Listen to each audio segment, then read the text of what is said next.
And one thing I'd love to say about guilt is it makes a great signpost, but it makes a crappy rock you throw in your backpack, right? It's like, if you feel guilt, it's just a sign that you've done something that isn't aligned with your values, with really truly meeting your needs. So,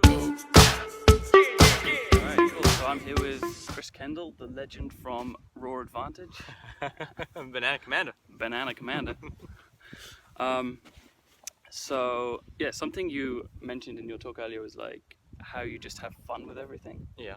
Like, how do you do that? Like with my anxiety, I feel like sometimes I just don't know how to have fun. Yeah, absolutely. Well, I mean, the opposite of fun, anxiousness, fear, loathing, uncomfort, awkwardness. Mm-hmm. What does it feel like? Closed off, like I'm holding back. Contractive? Yeah. You're holding your breath, you're tensing up your muscles, right? All these different things. It's not the most enjoyable feeling, I've been there a billion times, and the opposite of that is expansive, is relaxation, is being able to breathe deeply, calmly, right?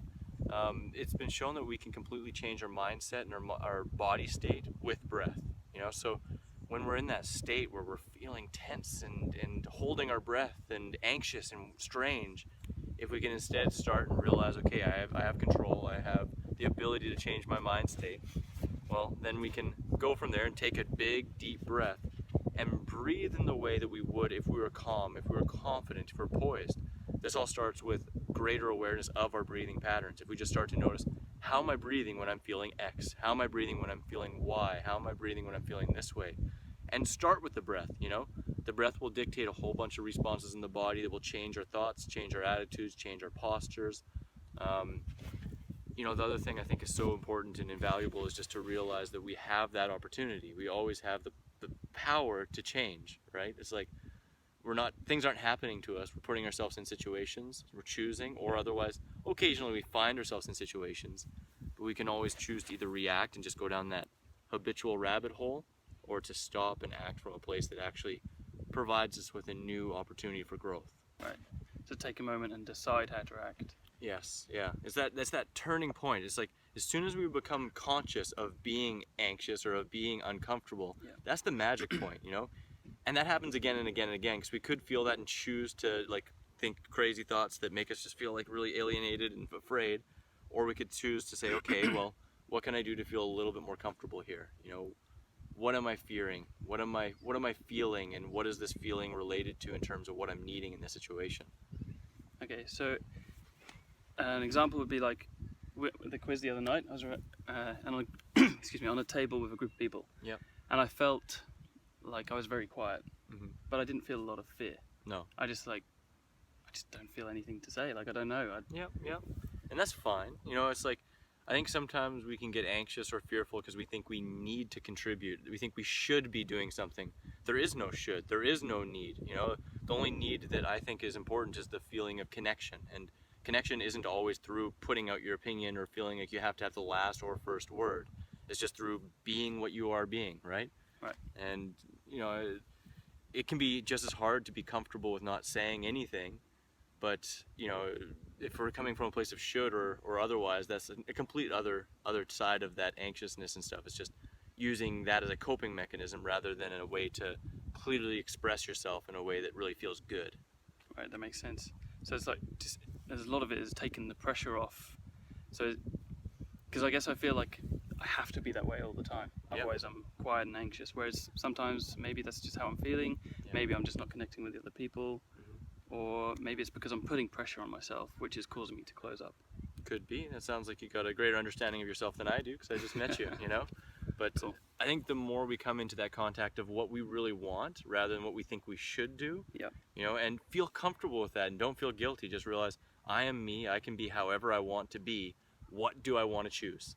And from there, grow in choosing those things, even if it's uncomfortable, just grow in choosing them. Because the more we choose those things that really feel good to us, the better we feel and the more we're directed towards doing it with ease. It just takes time, it takes patience, and it takes going through some of those scary, fearful parts, and understanding that everyone around us just wants to feel good, accepted, loved, and comfortable. And that starts with us feeling good, accepted, loved, and comfortable with ourselves and reflecting that outward. Okay, have you got any tips on loving and accepting yourself? Like how... Oh yes. Oh yeah. Loving and respecting and accepting yourself. I mean, it starts first with that attitude and that knowledge that you are deserving of everything and everything and anything, right? Like anything you truly desire, you know. There is nothing you can say, do, eat that changes the spirit of who you are. You are pure love, you're pure bliss, you are pure awesomeness, right? This is just a shell on top of us, right? So to treat our shell in such a way that it allows us to shine forth with our true state of being, pure foods, pure water, good loving relationships, you know, treating relationships with food and with each other in such a way that you want to be in relationships that feel great, right? If you feel really closed off and anxious around what you're eating or around what relationships you have around you, switch it up, right? Getting enough sleep, all of the faucets of health, really. The more we bring in, the more we show ourselves love with physical expressions, the more it's going to permeate into our thoughts and our actions as well. I think it's just a cumulative thing, you know. It's like the more we practice those things that really do show us love, the more love we're going to express. So self-love, showing yourself love, literally. Yeah, showing yourself love. You know, when I got into the raw food diet, I really started to understand and see that fruit is prana. It's all of the energies of Mother Nature throwing together in a love ball for us to prosper, to nurture ourselves, to grow, to enjoy.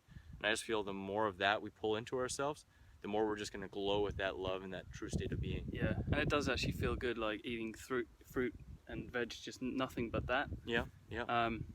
There's no guilt attached to it, like whereas when I eat a traditional Western or European diet, there's a lot of guilt. Absolutely. And you know, one thing I'd love to say about guilt is it makes a great signpost, but it makes a crappy rock you throw in your backpack, right? It's like if you feel guilt, it's just a sign that you've done something that isn't aligned with your values, with really truly meeting your needs. So adjust, right? But a lot of times we have this guilt and we put it in our backpack and go, oh, I can't believe I did that, and that was so bad, and that was so horrible. And we walk around with a guilt backpack that keeps getting heavier until we're dragged down to the floor. You know, see it as a signpost, as a huge opportunity and a launch pad to change your behaviors, to change your habits, and that way it's actually a benefit. It's a positive thing rather than a negative. Yeah, that makes so much sense. It's awesome. Yeah. Do you want to just say a little bit about your channel so anyone does? For sure. So my name's Chris Kendall. I started TheRawAdvantage.com about 7 years ago. Been into raw foods and raw foodist for over 12 years. And on the Raw Advantage, I have all my videos. I usually do a video a week for the last 7 years. Some being recipes, some being, you know, kind of factual scientific information, some being silly and fun day in the life. All of the stuff that I'm just passionate about, some being skateboarding, yoga classes, all that stuff. It's all on TheRawAdvantage.com. I got 3 free ebooks you can get if you sign up on my mailing list. And otherwise, I'm across all of social media. You know, I got like Instagram's The Raw Advantage, Snapchat's The Raw Advantage, Facebook's The Raw Advantage, right? I run retreats out in Costa Rica and stuff. I love connecting on the things I'm passionate about and helping people grow to their highest levels of health, fitness, and vitality. Happiness too, of course. Yeah, it's awesome. And very funny guy. Check him out. A lot of great information. Thanks, man. Cheers, Appreciate man. it. Hope that helps. Definitely. Thanks. Pleasure.